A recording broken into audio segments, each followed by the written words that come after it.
Shalom saudara yang dikasihi Tuhan, mari kita berdoa. Bapa kami dalam surga, Bapa yang baik yang kami kenal di dalam nama Tuhan Yesus. Kepadamulah kami berharap Tuhan, kepadamulah kami memohon pertolongan kasih setiamu, supaya setiap kami Tuhan dibukakan jalan, diberikan hikmat, dan diberkati Tuhan dan menjadi berkat. Supaya kami dilindungi, dijauhkan dari segala macam sakit penyakit, kuasa kegelapan orang jahat dan bencana maupun wabah. Tuhan, Engkau juga memberkati mereka dalam kesulitan, mereka dalam pergumulan. Demikian jagat yang sakit Tuhan sembuhkan. Di dalam nama Tuhan Yesus kami sudah mengucap syukur dan berdoa. Haleluya. Amin. Saudara yang dikasihi Tuhan, kalau kita melihat kehidupan seseorang itu, pasti juga ada ritmenya, naik turun seperti grafik. Tetapi naik turunnya seseorang itu, untuk orang yang percaya, dia semakin naik ke atas. Jadi kalau kita lihat grafik itu naik turunnya itu saudara, tapi dia cenderung untuk naik ke atas. Jangan sampai kita menjadi orang Kristen yang naik ke atas, turunnya sama, naik ke atas, turunnya sama. So naik ke atas, pas satu kita turun, di situ pas Tuhan datang, apa yang terjadi? Pada saat kita naik, kita di posisi di awal nggak ada masalah, tetapi masih belum ada pertumbuhan dan berbuah. Sebab itu firman Tuhan itu kalau kita melihat saudara, bahwa Tuhan tidak suka dengan orang yang sombong. Tuhan tidak suka dengan orang-orang yang suka mengeluarkan perkataan caci maki, mencemooh, ya mulut-mulut perkataan-perkataan yang nggak bagus saudara. Karena itu Tuhan nggak suka. Sebab apa? Mulut ini adalah otoritas. Kalau kita berkata sesuatu, pasti akan terjadi. Demikian seorang pemimpin. Kalau dia berkata maju-maju, mundur-mundur.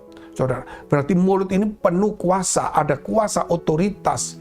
Sehingga jangan gampang-gampang saudara kita salah dalam perkataan. Terutama dalam emosi. Kita lihat dulu firman Tuhan dalam kitab 1 Samuel pasal 2 ayat yang ketiga. Janganlah kamu selalu berkata sombong.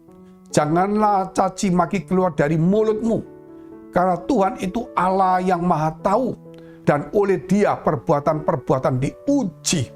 Allah itu maha tahu. Semua perbuatan kita itu teruji. Apakah itu keluar dari hati nurani, apakah dari hati kita yang murni, atau kita bersandiwara atau munafik. Tuhan tidak suka dengan orang munafik. Orang munafik yaitu menutupi kejahatan, menutupi hatinya, menutupi motivasi yang buruk dengan kata-kata saudara sepertinya rohani, dengan pakaian yang rohani, padahal hatinya tidak rohani, tidak beriman. Jadi di sini kita melihat juga sebenarnya Tuhan ingin supaya jangan kita berkata tentang kesombongan kita, saudara. Apalagi kita caci maki, gampang maki. Karena Tuhan itu maha tahu. Apa yang kita kerjakan, apa yang akan kita lakukan, Dia tahu sebelum kita melakukan. Bahkan sebelum kita berdoa meminta, Tuhan tahu segala kebutuhan kita. Karena Dia maha tahu, saudara. Orang maha tahu itu, kalau kita bicara itu, waktu Dia jadikan bumi ini, Dia jadikan manusia, Dia sudah tahu sampai ujungnya. Siapa yang selamat, siapa yang tidak selamat. Dia sampai tahu ujungnya, saudara. Yaitu bagaimana perkembangan kita, mati di mana, hidup di mana, saudara. Menikah di mana, dengan siapa. Dia tahu semuanya. Banyak orang berkata, oh Tuhan itu yang menentukan. Betul. Tetapi dia lupa kalau Tuhan juga maha tahu. Kalau Tuhan maha tahu, manusia diberikan hak untuk memilih, memutuskan sendiri. Tetapi Tuhan tahu apa yang bakal terjadi. Sehingga orang itu tidak bertobat, Tuhan tahu, saudara. Ketika orang itu kemudian bertobat, Tuhan tahu.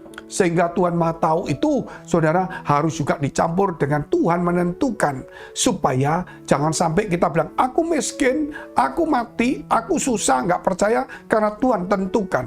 Aku selamat karena Tuhan tentukan. Kadang-kadang itu memang bisa juga, tetapi Tuhan maha tahu. Mungkin kemalasan itu membuat kita menjadi miskin, saudara. Mungkin juga kalau kita rajin, nah kita nggak berdoa, mungkin juga banyak halangan. Sebab itu Tuhan maha tahu.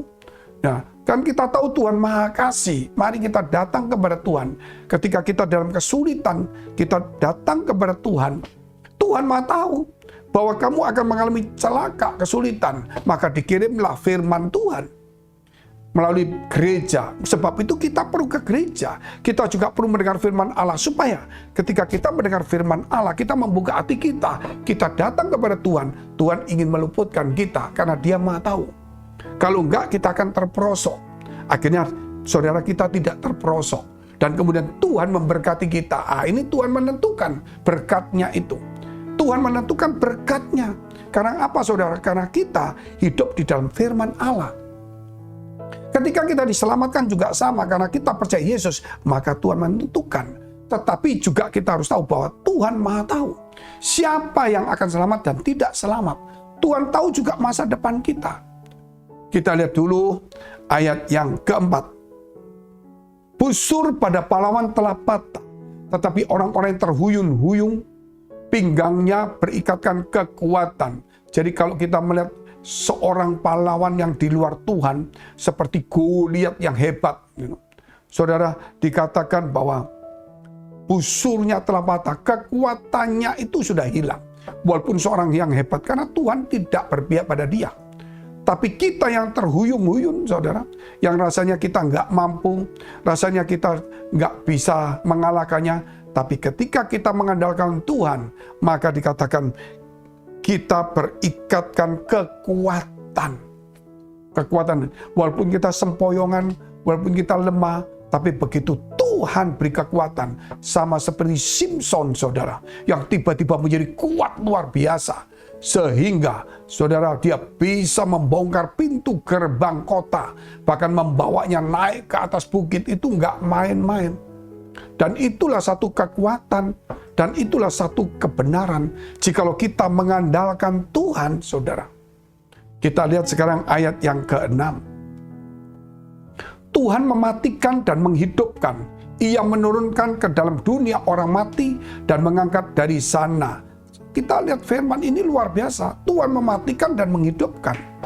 Tidak ada satupun orang mati di luar kehendak Tuhan. Tidak ada satupun orang mati di luar izin Tuhan.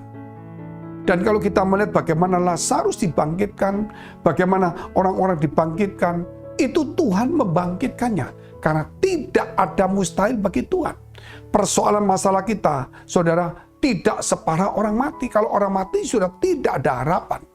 Tapi orang mati pun bisa dihidupkan, apalagi persoalan kita. Apalagi nasib kita, sehingga kita tidak perlu takut. Bahkan Tuhan bisa membangkitkan orang dari dunia orang mati. Contohnya Yesus Kristus, dia mati 3 hari sebelum dia mati, dia sudah katakan, aku akan. Berarti dia Maha Tahu, dia tahu. Dan ketika Yudas akan mengkhianati, dia berkata, salah satu di antara kamu, dia tahu sebelum Yudas melakukannya.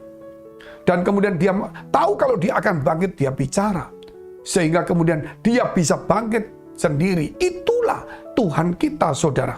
Yang mematikan, menghidupkan. Dan dia Maha Tahu, luar biasa. Kita punya Tuhan yang luar biasa. Dia tahu jalan hidup kita ke depan.